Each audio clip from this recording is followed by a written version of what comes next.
Welcome to Running for Real, a global community with a shared love and curiosity for running. Together we reconnect with the reasons why we love to run and discover ways it helps us become better people.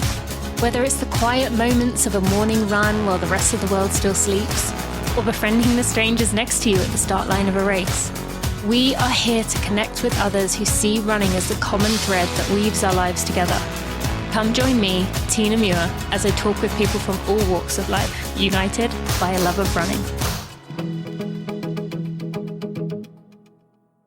Hello, my friends. Welcome to episode 305 of the Running for Real podcast. Thank you for joining me today. I'm excited that you are here and excited that you get to know our guest.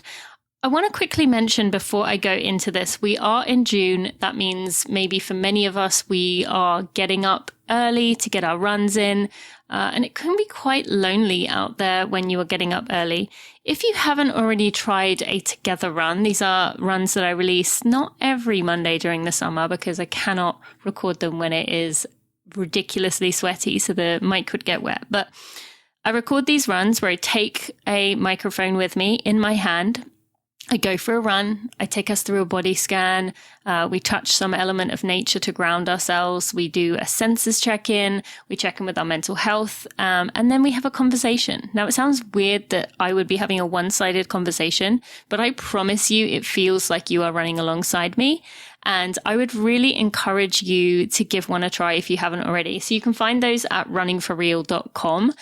You can also make sure that you just look through the feed, however you're finding this podcast right now. You can find Together Runs there. Give it a try and let me know what you think. I love seeing photos of you doing it. Those of you who send those all the time, that is just one of my favorite things to see. Thank you so much. For those of you who haven't given it a go, can't wait to hear what you think. Now, today, I want to bring us back to our guest today. Our guest today is Mary Rice-Boothe, who is a Access and Equity Officer at the Leadership Academy, formerly known as the New York City Leadership Academy. She's also on the board of Marathon Kids, and she's someone that I have been following and interested in for a while. But I recently, on Global Running Day, her post was the first post I saw when I logged in. Now, as you know, you don't get many opportunities. Well, I guess it depends how often you log in, but you don't get many opportunities to see a post as you first log in. And for me on Twitter, I saw her standing there and I remember it clearly. She was wearing a New York City shirt, a New York City Marathon shirt, and she had this really proud smile on her face. And it was all about her first run back in quite a while. And I was so excited for her, even though I didn't know her and I knew she didn't know me, or I thought she didn't know me, that I thought, you know what, I'm going to use this as my opportunity. I reached out and I was so excited that she said yes. So today I'm bringing you that conversation. We talk a little bit about coming back from injury, the hardships that she's been through to get to this moment. And we talk about using running beyond that and also what we can learn about running that applies to societal issues. It's just a really fun, interesting episode, and I'm really excited for you to go meet Mary. So let's have a quick word from our sponsor and we'll be right to it. Legacy of Speed follows the transformation of a San Jose State track program in the 1960s. What started out as a second-tier state college no one outside of California had ever heard of, quickly became known as the home to Speed City. The guidance of one coach and his unconventional techniques launched the careers of the fastest sprinters of the day. Host Malcolm Gladwell, a competitive runner himself and former podcast guest on here, traces the journeys of those sprinters who went on to ignite a boycott movement and protest the 1968 Summer Olympics. Malcolm talks to Olympic athletes, sports journalists, performance coaches, and documentarians. And you'll hear from some of the best runners of all time, Tommy Smith, John Carlos, and Lee Evans. It's a story about athletes who dared to take a stand and the mentors who made them fast enough and brave enough to change the world. Find Legacy of Speed wherever you get your podcasts.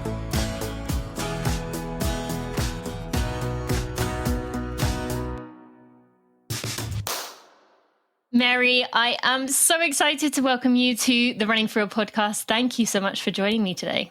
Oh, well, thank you so much for having me. I'm excited. Yeah, I mean, this is going to be fun. And I want to start by, I I'd admired your work for quite a while. And as you know, on Global Running Day, you put up a picture saying, I think you said, I got cleared to run today. Yes. And I thought, oh, wow, this is my opportunity to ask. So I asked and you said yes, and here we are.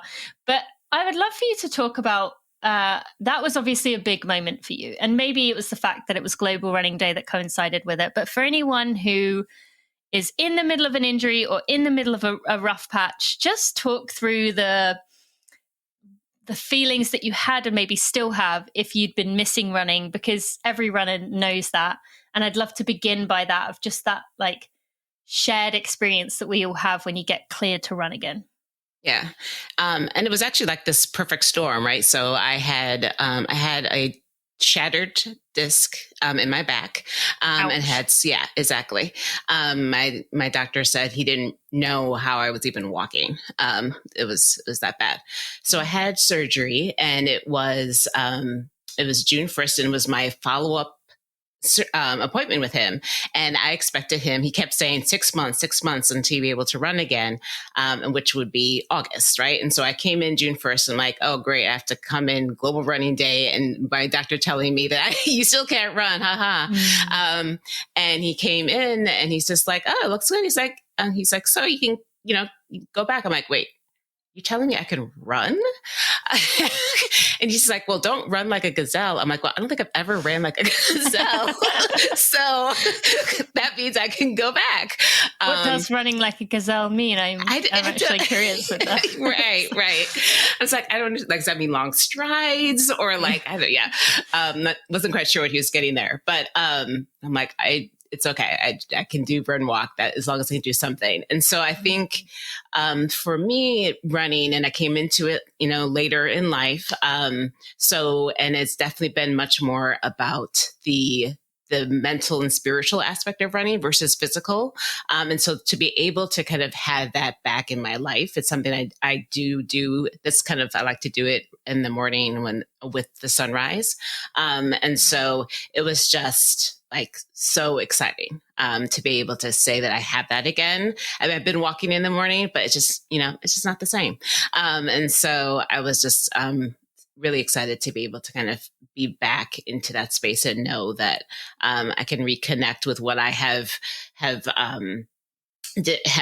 of pointed at as a big part of who I am, and a big part of like what I need in order to get ready for the day and do the work that I do every day. So I was really excited. Did the run end up being what you hoped? Because I feel like sometimes when I build it up, you're like, oh yeah, this is actually hard. I forgot about that. Right, exactly. And it was funny though, because I had done walking and did a little Peloton in the morning, so I didn't even get a chance to like do a full run that day, because I'm like, I'm not going to push it. So I ended up doing the actual full run the next day. And it was super hard.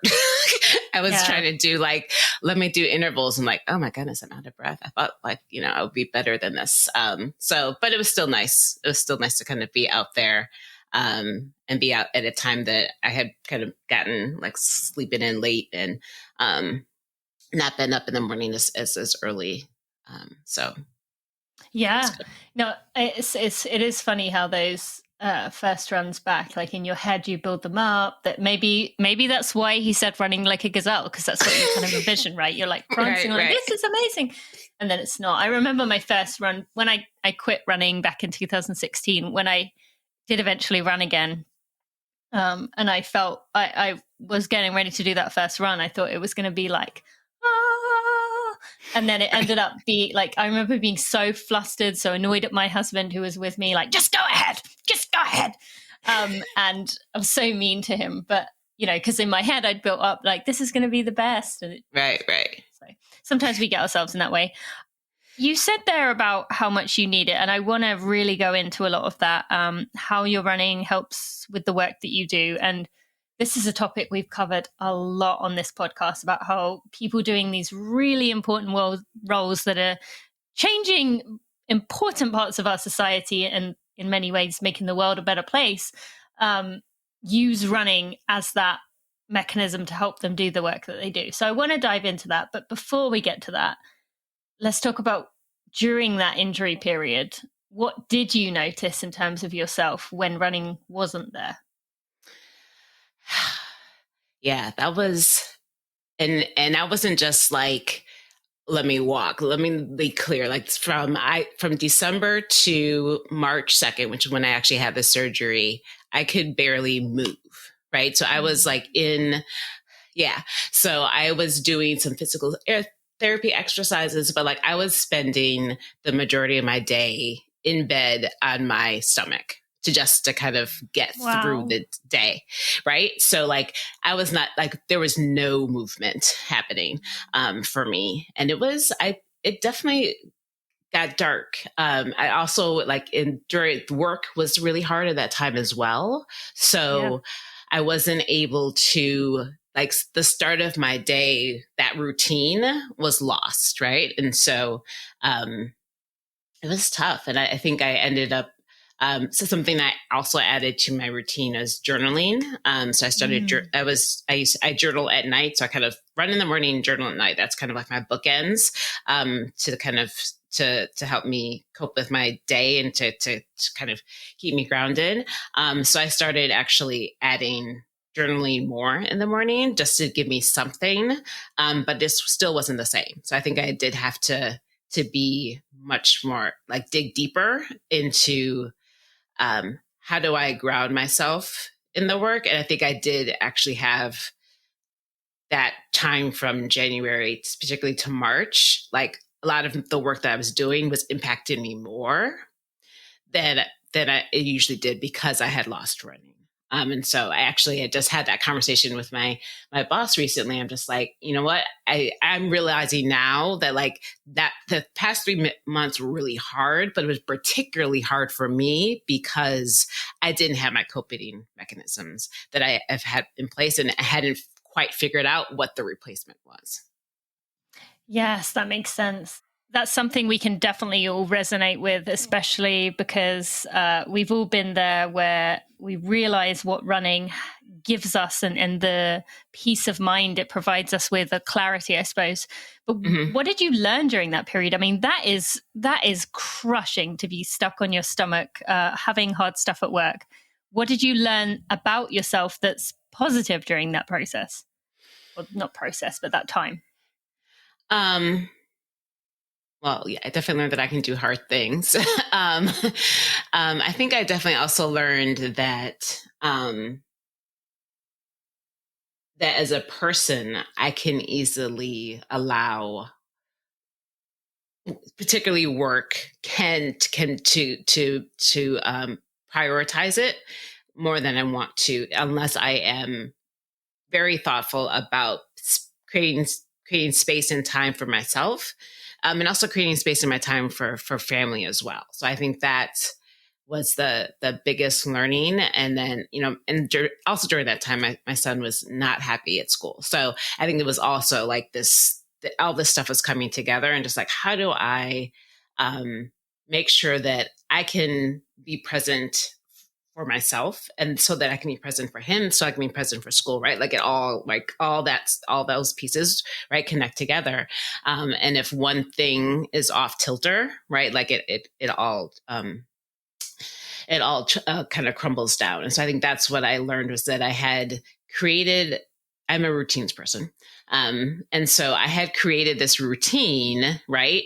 And I didn't realize how much I needed that routine in order to kind of keep going. And so therefore I couldn't just not have it, right? I had to create some type of replacement type of routine in order to be able to be as centered as possible, knowing that this is temporary, right? So I think that's also something I learned about myself, is like, I have to like, I not only am a structure, but I'm a goals person too.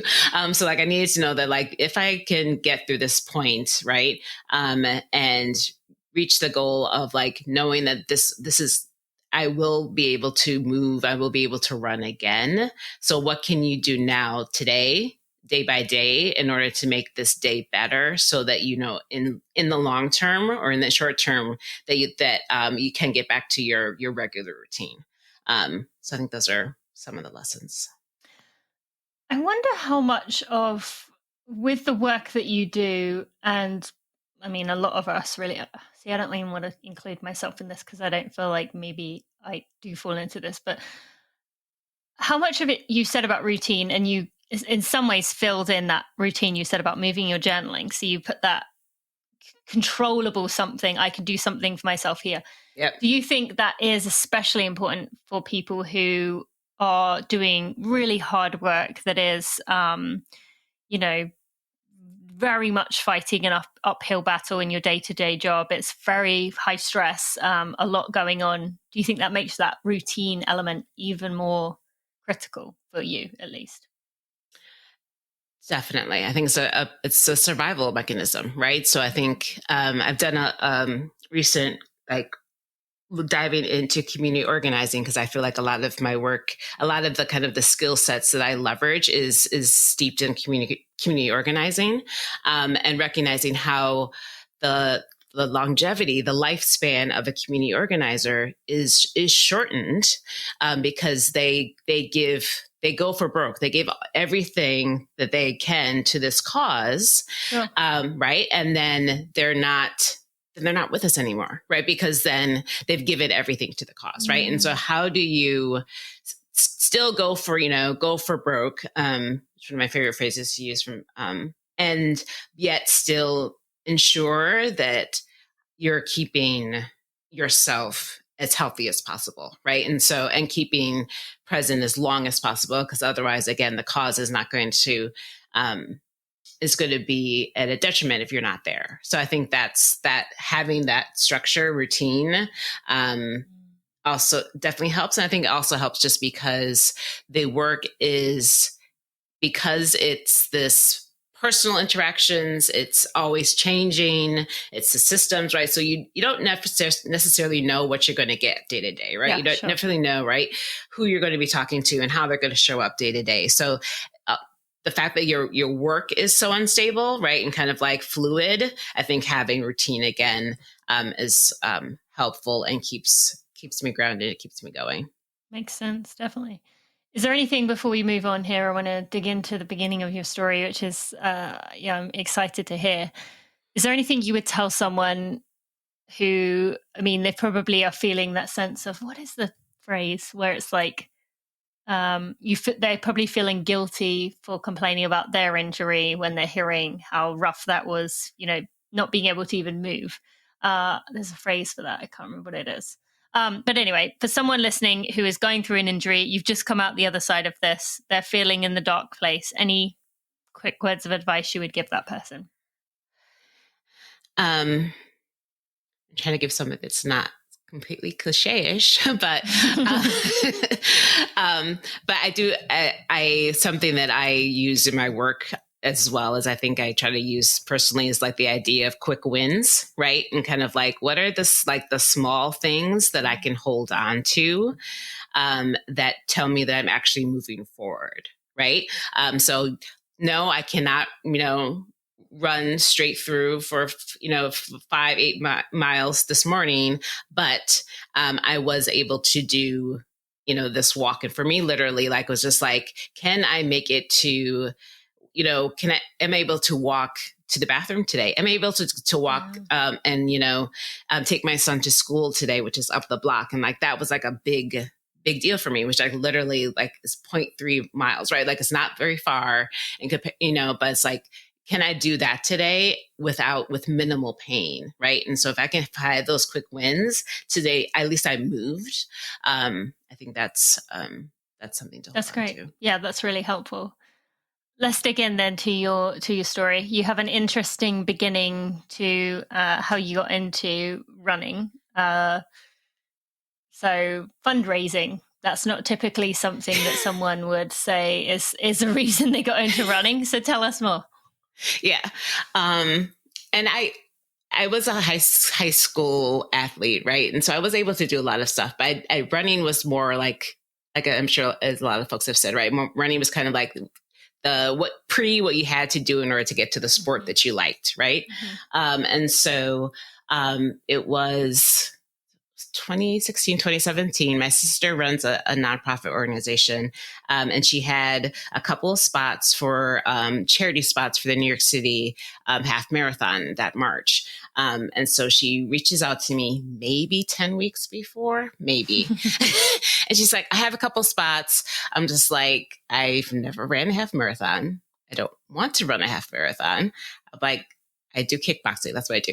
And I said, you know what, talk to everybody else, and if, nobody else can do it, I come back. And of course, like a couple of hours later, she's like, okay, you're running. So did she actually reach out to other people? That's a good question. I don't know. She's the older sister, right? Yeah, sisters maybe not so. Yeah, if it was a friend, you'd be like, yeah, they'll try. But I feel like sisters. Right. Yes. If it was me, and I'm the older sister, I probably wouldn't have bothered. I'd just like, I'm going to get my sister to do it anyway. Right. Yeah. She's a bossy one too. So she probably didn't ask anybody. So I know it was definitely less than a training plan, because when I Googled training plans, I was like, I don't have 12 weeks. I don't have 14 weeks. So I had to adapt the training plan that I found online, and also raise the money for her nonprofit organization at the same time. So I did it. I was like, okay, and thankfully there were a couple other folks that she had, cajoled into doing this that I had known that were actually runners, right? So I'd be like, am I doing this right? What am I doing? I'm just like, why? I have side stitches. What is happening? I have this. What is happening? So at least I had people to talk to. But I didn't. It was before they changed the route. So it was like running. I remember running down the West Side Highway, like mile 9 or 10. And just like, I can't do this. I'm like, I may need to pull the plug here. But got through it. And that was just like being able to say I ran that 13.1 miles was like a huge achievement for me, right? Like, I was very excited about it, but I think it was actually the process, right? So now I get it in regards to like those runs in between getting ready for that half marathon was when it's like, this is really a really, liberating. I mean, it's a liberating sport. Like just being able to like run around and it was a new neighborhood I was running around, like running around my neighborhood and just kind of starting my day doing this exercise. And like my mind was just going, right? Like things were just coming up in my mind. I'm like, oh, this is kind of like a good thing. And of course I wasn't going to tell my sister this. I wasn't going to like let her win that like you convinced me to do this new sport. But yeah, I just really enjoyed the experience and getting ready for it. And then obviously having that achievement at the end. And so now when my sister says like, you're running again, I'm like, it's your fault that you, that I run now. So. And sorry if I missed it. Does she run herself? Like she does regularly? Not run. No, not at all. No, that's quite funny, isn't it? So do you ever pull the same card with her now? You should. I should, right? Yeah. Yeah.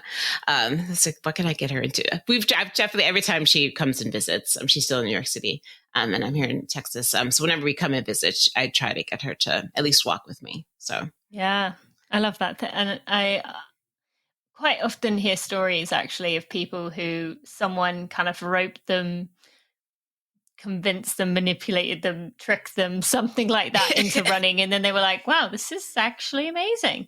So I always love hearing those stories because it is in many ways the message that once you are a runner, you spend your life trying, or maybe not your life, but you spend a lot of time trying to show people like, just give it a chance. Like I was there with you. I know it. I know it's not fun.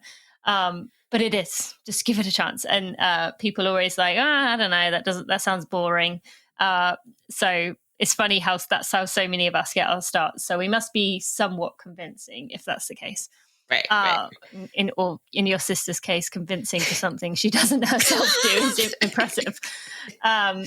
Okay, so going into that, you also mentioned to me that moving to Texas, your father's death was also a part in your running journey. Is there anything you want to share with us there? And maybe, yeah. Yeah. And I think that probably was the reason why it stuck, right, for me. Right.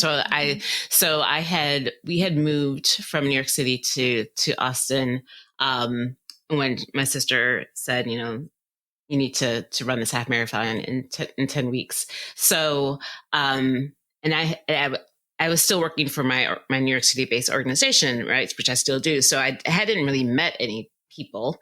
And so it kind of filled up my time, right? Being able to take these much longer times to exercise, right? I usually did like 30 minutes for, an hour in and out. And so taking that extended time and to learning kind of my surroundings was definitely a part of this transition, and now something that I very much tie to. When I moved to Texas is when I really started this running experience. And the reason why I moved to Texas was because my father had passed away. My parents moved to Texas when I left to New York City to go to college, and so my mom was here. My brother was here, and so I kind of had the job where I could be flexible, and so moved down to Texas to be closer to my mom.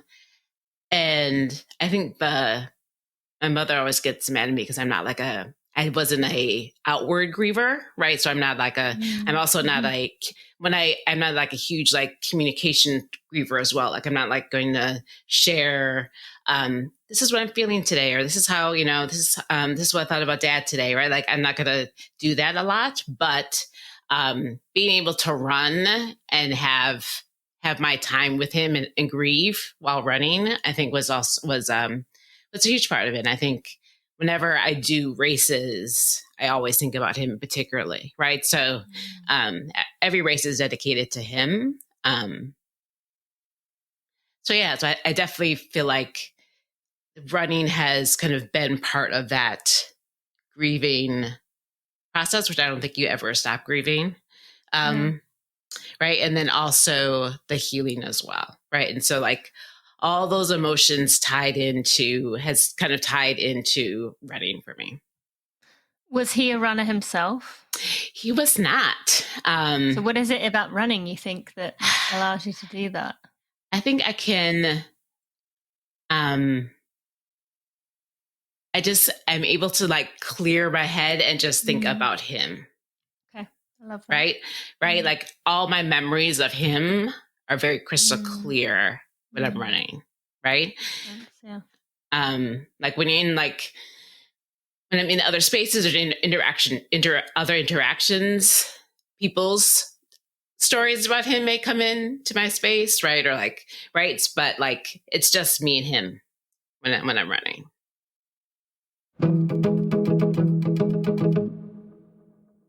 Thank you to Paceline for sponsoring this episode of the Running for Real podcast. I am excited to welcome one of our new sponsors, and it is a company I had a great feeling about. As soon as I heard from them, I knew this would be a good fit, and I am excited to share more information with you.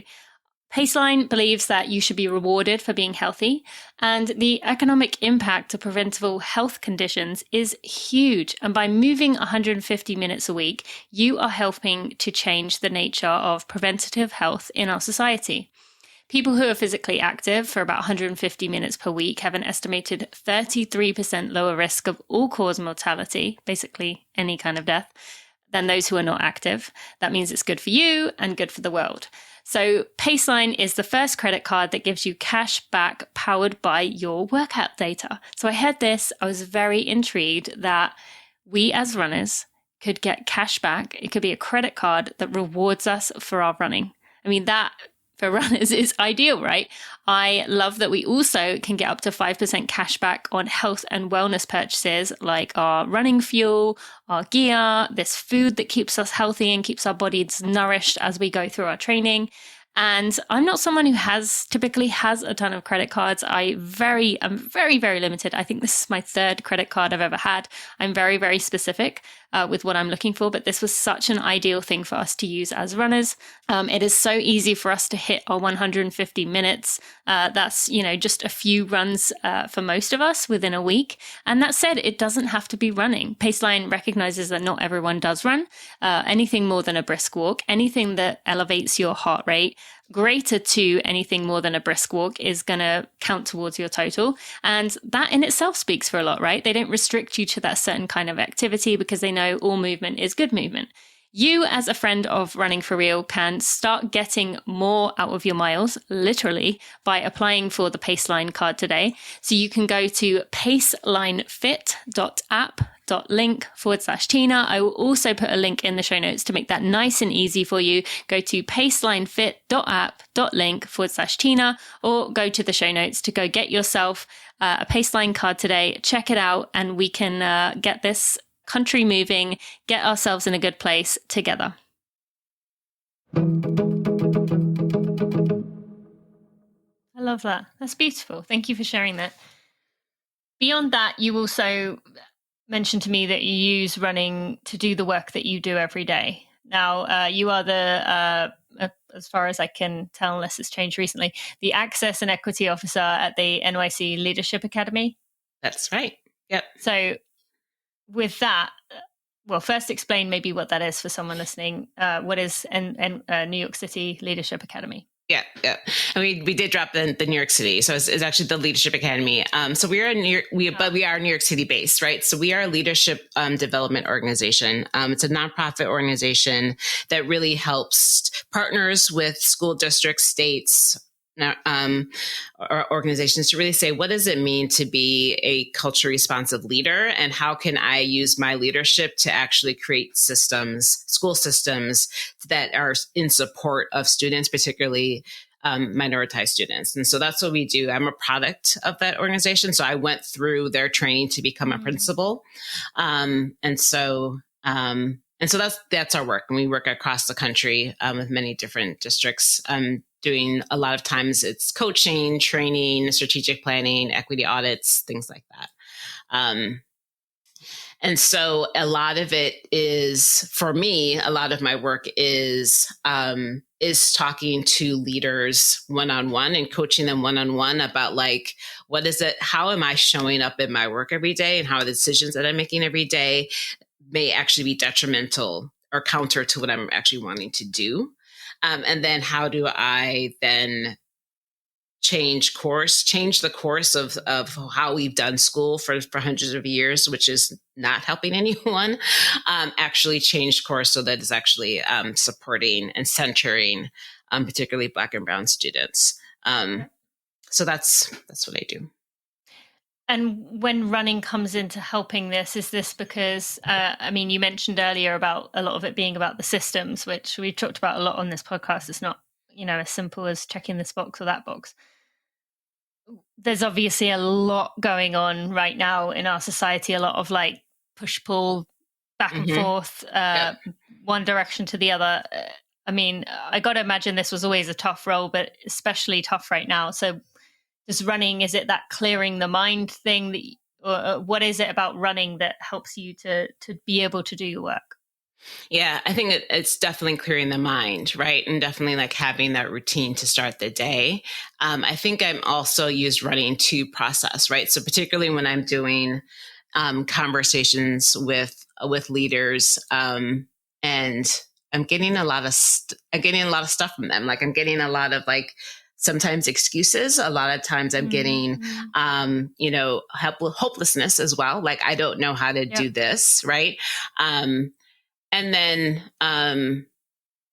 sometimes I'm also getting just a pushback also, right? Like, this is not actually what I can't do what you're asking me to do. Right. And so I think, I am able to use running to process all of that. And like, okay, so how do I actually approach this next conversation, in order to be able to support this leader?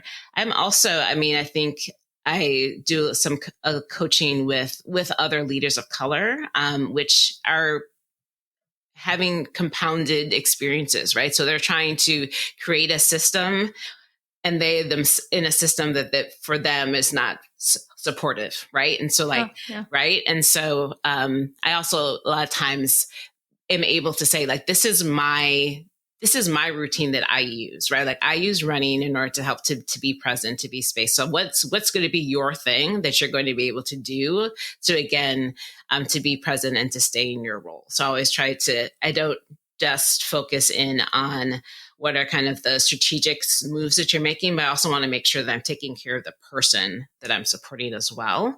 And giving them space and time to figure out how are they going to become healthy every day, to the work that they're doing.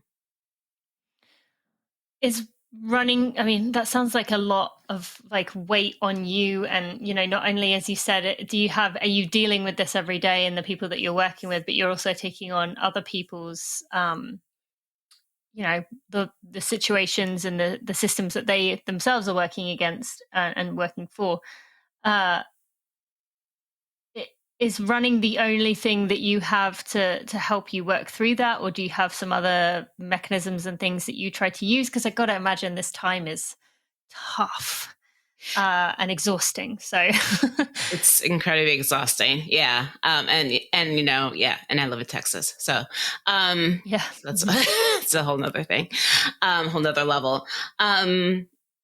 Yes. So running is part of it. Like I mentioned before, journaling is a part of it. I also have people, right? So like I have a mentor that I connected with literally my first day as a principal, and I haven't let go of him 15 years later. And so that's somebody that I lean on regularly to talk to, just like, this is what's happening. I also have groups of and intentionally other Black women who are in similar roles or doing similar work that I can talk to be like, am I crazy or are they crazy?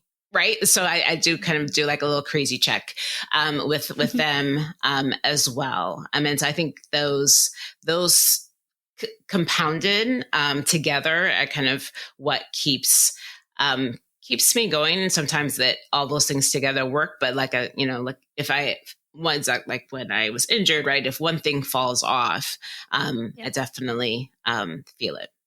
Leaves a big hole. Yeah, sure. Now, when I reached out to you before we started recording and asked about things to talk about, you brought up something that I would have wanted to talk about, but obviously wanted to make sure that this is something you were comfortable in mentioning, in that you have this sport that you enjoy, that you find it helps you in your job, in your life, in your work. But running also is... there's elements of racism, of misogyny. There's all kinds of things embedded in running. Yeah. And so is it always an escape when you're seeing it within the world that you're using as an escape? Right. Yeah.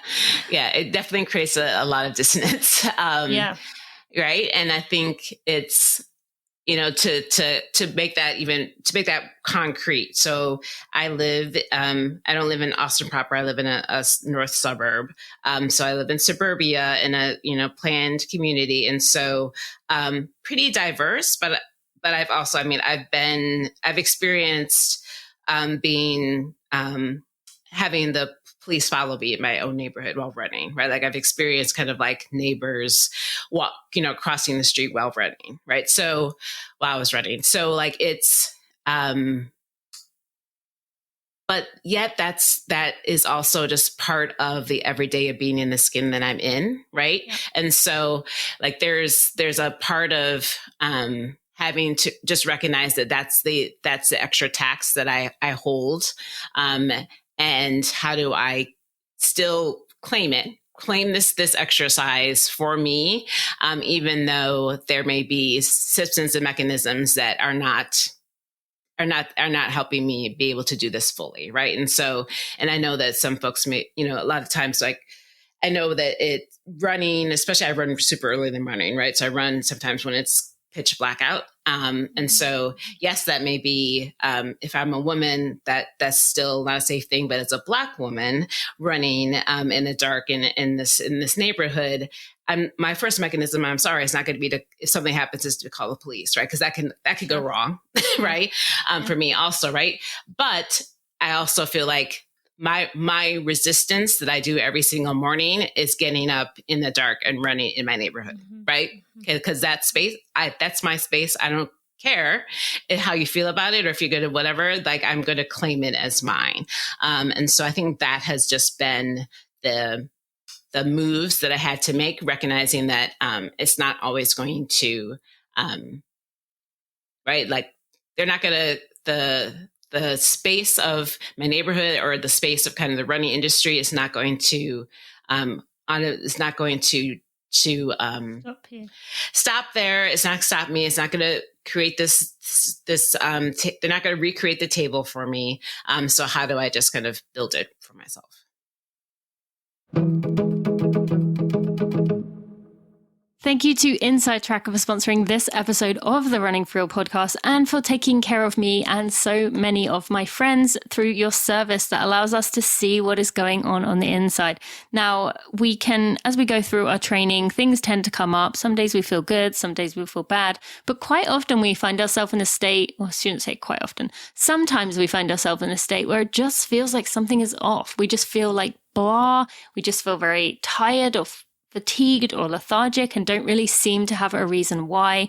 And for me, when that has happened in the past, it is the most frustrating thing because it's not an injury that's causing it. It's not some race that's been, a few days ago that is causing it, but you can't figure out what is going on. And it starts to make you wonder, am I broken? What is wrong with my body? Now, this is where I love that Inside Tracker allows you the ability to tell you what is going on the inside. It will give you that snapshot of your body and give you recommendations of what you need to eat or drink or change about your lifestyle with your restrictions dietarily, with your lifestyle, the way that you live it. It is a fantastic service that allows you to keep track of your markers over time and see how you're improving, see how things are maybe headed in the wrong direction and when it expects you to maybe not be ideal and what you can change to do that.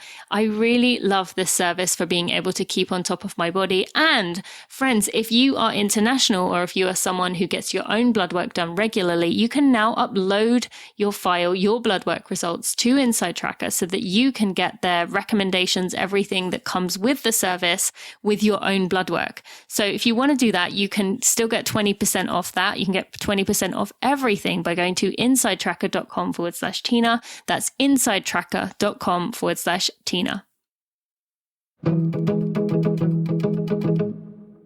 You said there about, kind of saying my neighborhood is my place, I'm going to go running here. Now, obviously, what happened to Ahmaud Arbery, he was out running, maybe not he was near a family member, so maybe not where he lived, but did that make you at any point reconsider running in that way? Because you kind of had been saying you're kind of doing it in almost in a like I've had Dio Cato and Daryl Murphy have talked about using running as a form of protest. So in some ways you're doing that without kind of officially saying that's what I'm doing. But did what happened to Ahmaud make you reconsider, is this worth it for me or not? I think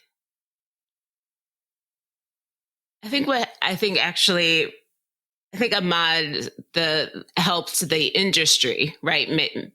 Bring to light what's already happening, right? I don't think it was necessarily something new for me, right? So I think, recognizing that this like, again, getting to the running and kind of going to running events in Austin and looking around and be like, oh, there's not that many people that look like me here, right? Like, and having that experience, with a police officer in my neighborhood, like I think those were much more pivotal for me, and because they were personal, right? So like if things happen to you personally, you're going to respond to it versus it happening on a much more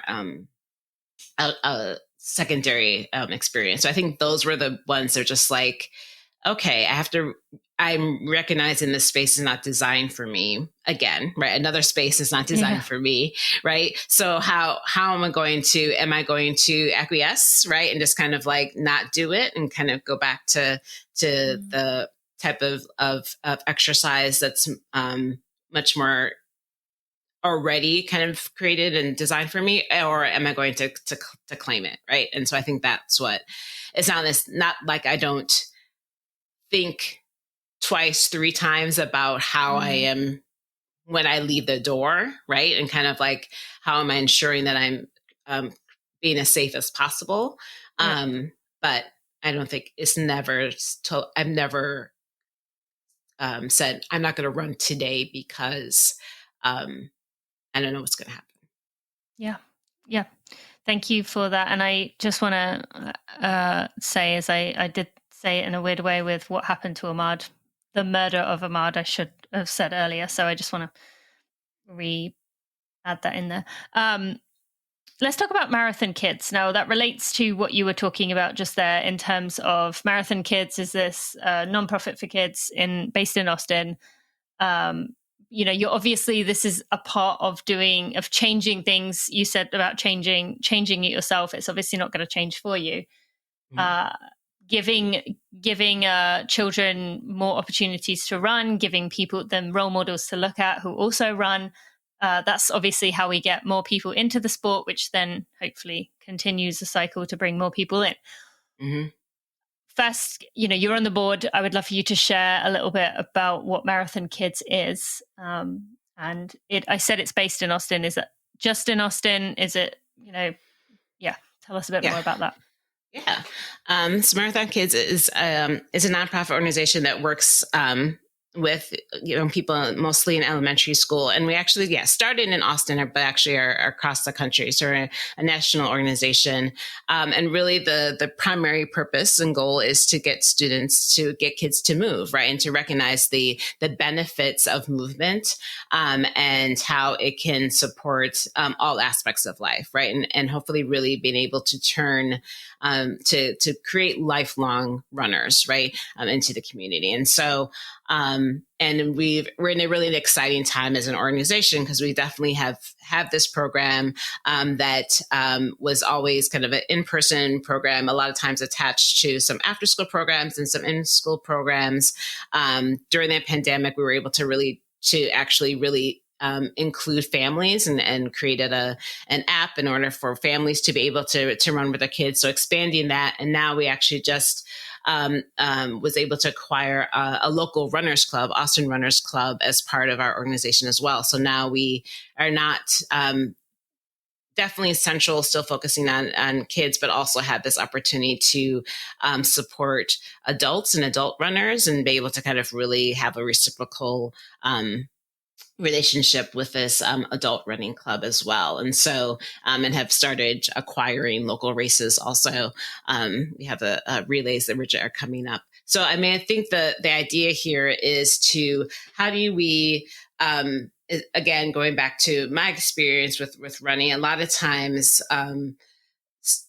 there are minoritized communities that don't see themselves in particular sports, right? And so if we don't see ourselves in and we're not introduced to it young, then we may lose it, or there are a lot of times when students have started running long distance, and then at middle school they get tracked into literally track, right? And they're just not able to kind of see like the benefits of long distance running. So I think our goal here is to be able to see that pipeline from young child all the way up to adult, to be able to leverage running as a tool for health, for mental well-being, as well as for just to be able to also create community also, right? So although we're a national program, we definitely have very deep roots in Austin, and wanting to be able to have this organization be a central meetings spot for Austin runners, to be able to see that, and also I feel seen, and I feel like I belong in the running scene in Austin as well. Yeah. Do you have an example for us of maybe a community, maybe an individual, of someone that has been transformed through the Marathon Kids program that comes to mind? That's a good question. I mean, we think we have particularly in Austin ISD, we have a lot of families, I think, that have been able to, particularly through the pandemic, come together in experiencing the program. So I think that has been what a lot of stories that we have heard is families saying, okay, that this having the access to connect with my child during a time when we felt like we weren't able to move, right? And we weren't able to go anywhere. And we had activities, they gave us activities. I loved, we had sentence and conversation starters that families could leverage with their kids as they were running or walking every day. I think those type of opportunities for connection when a lot of people felt like, and this is forced connection. And sometimes I felt like, I feel isolated. I think those were really great stories to hear that we were continuing to be able to bring, add to the connection and add to the physical activity that for some families was really difficult for them to be able to tap into. Absolutely. You also were one of the leads for a DEI assessment that Marathon Kids did. So can you tell us a little bit about that? Yeah. So what we did I shared a little bit of my story about running, and that's how I connected with Marathon Kids and was able to come onto their board. One thing that we was able to walk them through is to really take a step back and to see how are we actually supporting the students that we would say they were supporting, right? And so, are there ways that we may be directly or indirectly impacting the diversity of our participants and the families and communities that we serve, right? And so we were able to kind of take a deep dive. We were able to hear from coaches and hear from families, and able to kind of look at programming and approach to curriculum, and just to hear from different communities and stakeholders about how can we better serve them and support them. And so some of the things that we heard is how do we continue to provide the curriculum if I'm in a community like in Austin, East Austin, has multiple languages being spoken within that school community, are we actually providing access in our materials in all of those languages, right? Are we able to actually, when we say that we want to support, we want this programming to go through the coaches, are we actually providing the tools and resources for the coaches in order to be successful, right? Are we giving the language and the communication necessary for them to feel supported? And also, are we also giving tools? Are we also, we want coaches to be able to do this work, but if they are not physical themselves, right? If they're not into running themselves, right, then it's hard to get kids to be motivated, right? So again, and that goes back to our work with parents, right? So how we continue to support the adults as well as supporting the students and the kids is our focus of our work. So I think those are some of the things that came to light through that assessment. And I think we are at this moment really thinking about what are some ways for us to continue to work with communities and really expand our reach to communities that may be not being able to don't have the financial access to do the program. And so that's what we're really focused in on. Yeah, I think that's, I love hearing that you've been able to expand beyond Austin and it's obviously a hard task, a hard road ahead, but it's really good hearing just some of these impacts coming together and how the foundations are starting to be built, and I look forward to seeing how it continues in the future with that. For someone listening who is hearing what you're saying and thinking, I love my running. I wish I could get more people to see that, as we talked about earlier, be it kids, be it adults. Do you have any advice for someone who wants to start something up in their own community but just feels paralyzed? And I understand you didn't start up Marathon Kids, but they feel paralyzed. Like, where do I begin? What do I focus on? Do you have any advice for that person? And I think the biggest you have to really love it, right? Yeah. And have a passion for it. I think it seems obvious, but I think a lot of sometimes we see something that we want to do, and it may not necessarily be completely in our. It sounds good, right? But we don't necessarily like have a full passion to it to actually execute against it, right? And so I think that having a real love for something, and a real feeling like I want to do this, I think is a big piece. I think it's also important to note that a lot of times, and I do this as well, like I have this great idea, or I see an issue that I want to tackle, and I want to be able to try to solve it. A lot of times there's somebody that's already is Yes. working on it already, right? So I don't have to recreate the wheel. Yeah, right. Yeah. Exactly. Like I don't have to like be the creator of this or the CEO of this or create something new. Like, how do I actually, and I think this goes back to kind of how I keep going is right. Like I need to make sure that I'm not trying to be this super person, right? But like, how am I actually creating community, creating coalitions, or being a part of a larger coalition to do the work versus thinking I have to be the one doing it by myself, right? And I think that's a huge one, especially when you are wanting to tackle a systemic issue that is steeped in a minoritized community.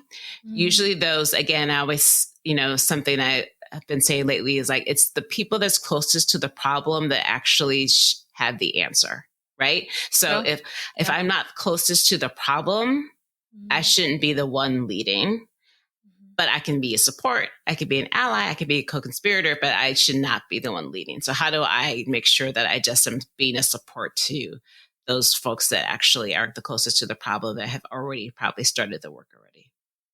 Yeah, I know within the climate movement, there's finally the understanding is coming through and starting to actually be utilized in terms of working with Indigenous communities who are the closest to a lot of the negative side effects of things that are damaging to our climate, but recognizing that they actually have very thoughtful solutions, ways to figure this out, rather than someone in a town 50 miles away saying, "Oh, we should go do this over here."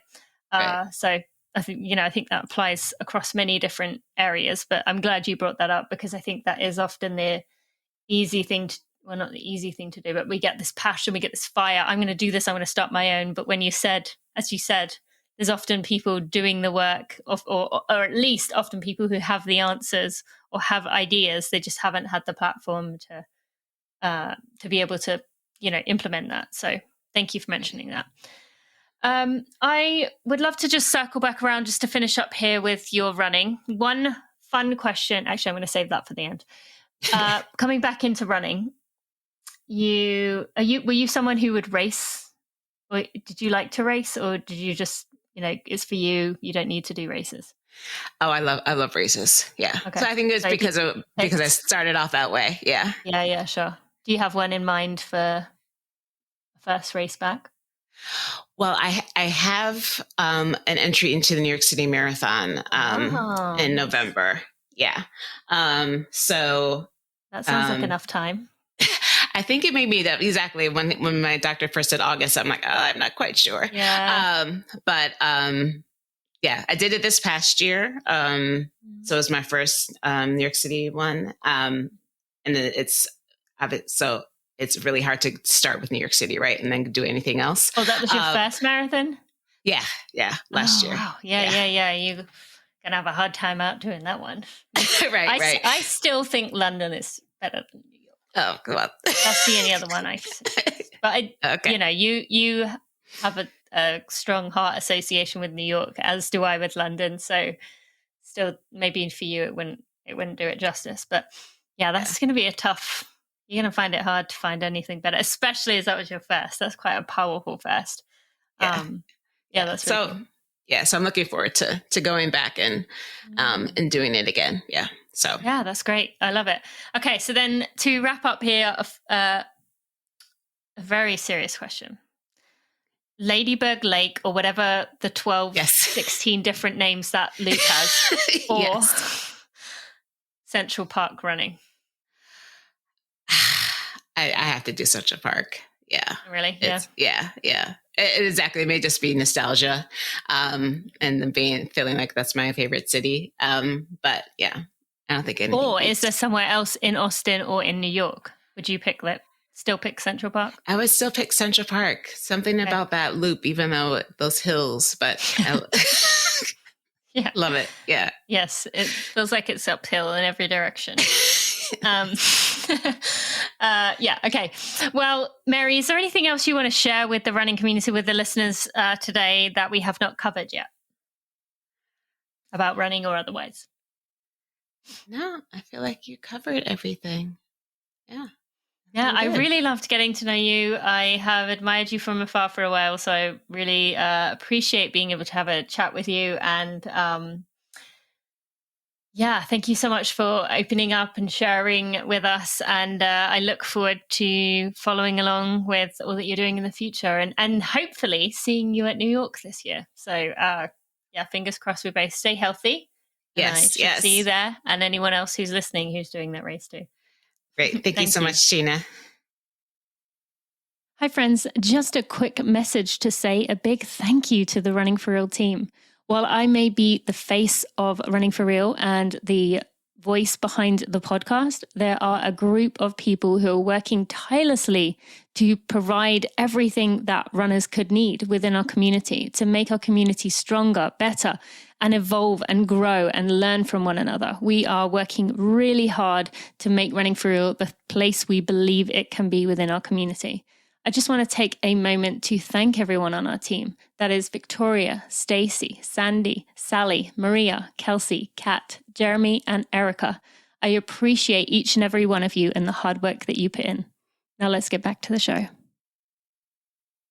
I really loved that conversation with Mary, and I hope you did too. You can go find links to everything we talked about in the show notes today by going to runningforreal.com/episode 305. I will also put in there some ways to find Mary. And I also will put links in there for our sponsors today. Thank you so much for listening, my friends. I will see you on Monday for a Together Run and on Friday for another of these episodes. I'll see you then.